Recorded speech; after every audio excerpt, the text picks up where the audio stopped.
mengisahkan tentang perampokan yang terjadi di tengah ganasnya badai Andrew berlatar di Alabama. Inilah alur film The Hurricane Haze. Di awal film, diperlihatkan suasana sedang terjadi badai Andrew yang sangat ganas. Seorang pria bersama dua orang anak laki-lakinya sedang melintasi sebuah jalan dan seketika mobil mereka oleng karena menghindari pohon yang tumbang. Sang ayah berusaha menarik mobil sementara dua orang anak masuk ke dalam rumah. Seketika itu, badai mengganas. Atap rumah tersebut terbang dan hancur, sementara si pria tidak bisa diselamatkan.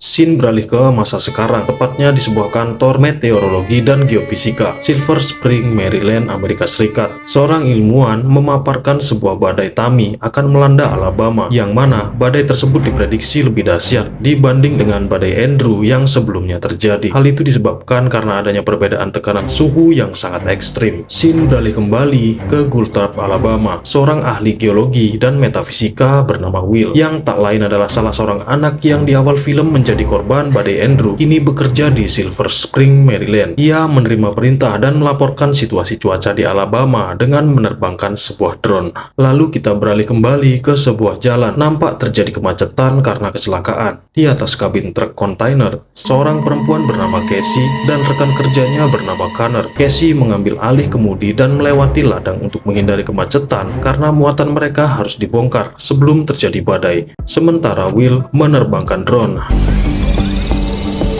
They're underestimating you. Will menghubungi kantor pusat dan melalui disiplin keilmuannya menjelaskan bahwa ia merasakan badai super dahsyat akan melanda, yang mana badai ini berpotensi tsunami dan akan dengan mudah memporak-porandakan Alabama. Sementara kantor pusat justru meremehkan badai Tami mengingat kecanggihan teknologi yang mereka miliki dalam penanggulangan bencana tersebut.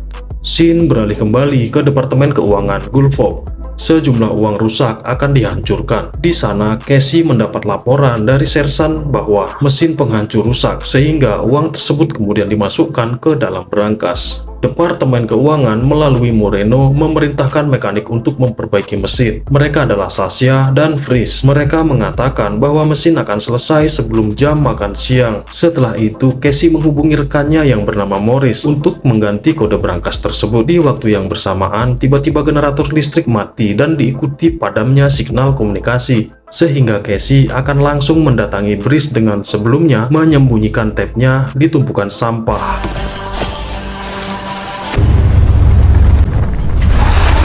Will yang merasa khawatir dengan keselamatan sang kakak segera menghampiri sang kakak yang tidak lain adalah Brice. Mereka adalah dua orang anak yang menjadi korban dalam bencana badai Andrew sebelumnya. Brice lalu menyampaikan bahwa Alabama akan terjadi badai yang sangat dahsyat sehingga mereka harus pergi dari sana sekarang juga. Mendengar hal itu, justru Brice malah menanggapinya dengan candaan. Scene beralih ke pintu masuk Departemen Keuangan. Seorang pria mengaku mendapatkan perintah dari Moreno untuk memperbaiki mesin. Di sana, penjaga tidak memberikan izin karena mereka tidak membawa izin yang khusus. Saat petugas keamanan lengah, mereka menerobos masuk dengan menembakkan beberapa obat bius dan melumpuhkan penjaga.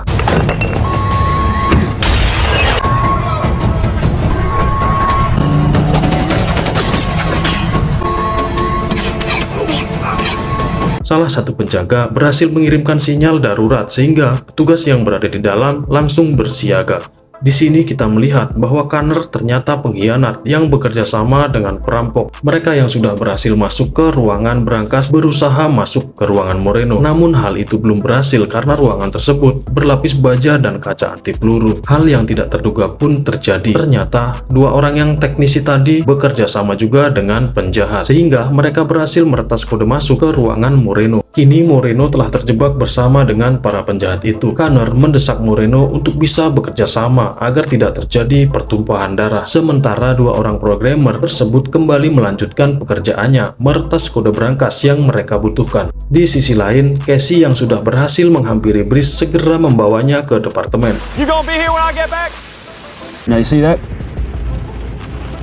Sementara Will kembali melanjutkan pekerjaannya, yaitu memperbaiki jendela rumah mereka yang rusak. Kembali ke Departemen Keuangan, Para peretas kini gagal mengakses kode brankas tersebut karena nampaknya kode tersebut telah dirubah oleh pusat. Masalah tersebut dapat diatasi jika Casey sebagai penghubung pusat bisa memberikan kode tersebut. Oleh karena itu, Connor mendesak Moreno memberitahukan keberadaan Casey.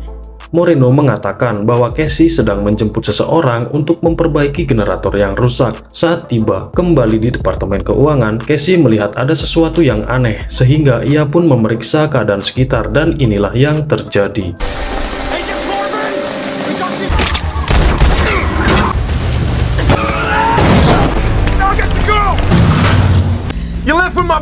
Brice terpaksa menyerah dan Casey berhasil lolos dari kepungan tersebut karena dibantu oleh Will.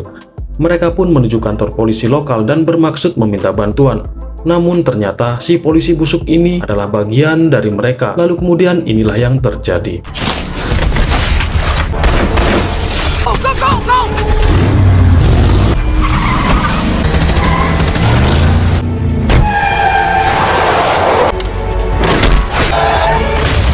Do something. Will berhasil mencelakai mobil polisi itu dengan sangat tragis. Setelah mengambil senjatanya, mereka menuju sebuah tower untuk dirobohkan agar peretasan oleh Connor dan CS tidak bisa dilanjutkan. Di sana, ketegangan kembali terjadi karena ternyata Connor CS memburu mereka.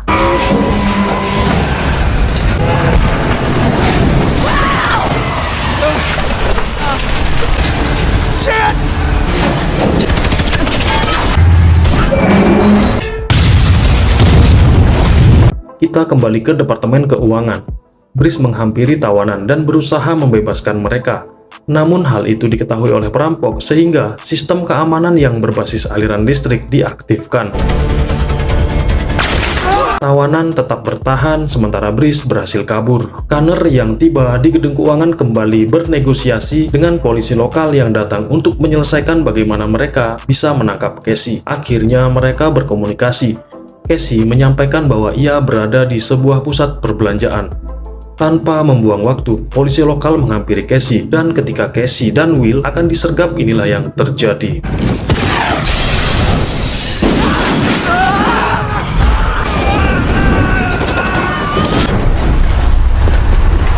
Usai dari sana, Casey dan Will kembali ke rumah Will. Usai beristirahat dan mempersiapkan persenjataan, tiba-tiba Connor datang menyergap mereka. Dan di saat yang bersamaan, badai disertai tsunami pun terjadi. Will berhasil selamat bersama mobilnya yang tersangkut, sementara Casey kali ini tertangkap.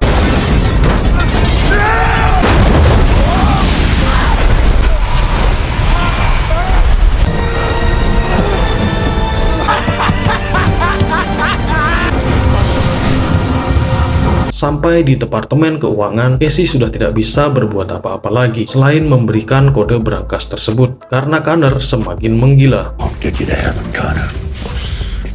Causing us so much trouble. Let's load up. Di sana, Moreno tertembak dan penjahat pun mengangkut uang dengan 3 mobil truk kontainer serta membawa Casey bersama mereka. Di sisi lain, Brice dan Will telah menyusun rencana dengan cermat.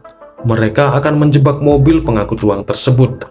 Setelah melakukan pengintaian dan dirasa waktunya telah tepat, inilah aksi menegangkan yang mereka lakukan.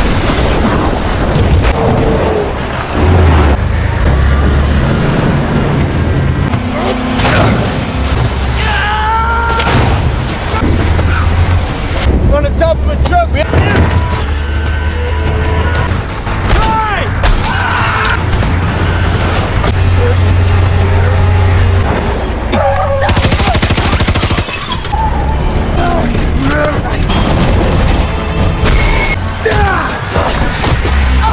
Look outside. Tell me how far back the eyeball is. Casey tidak menyangka bahwa Will menyelamatkannya. Kini tinggal truk yang dibawa oleh Connor berada di paling depan. Badai semakin mengejar mereka. Will berencana mengumpankan truk yang dibawa Connor agar tertelan badai. Hal itu dapat mereka lakukan jika mereka memepet dan memperlambat laju truk tersebut. Saat situasi sudah tepat, aksi menantang maut pun kembali dilakukan. That's the Alabama Slam, baby.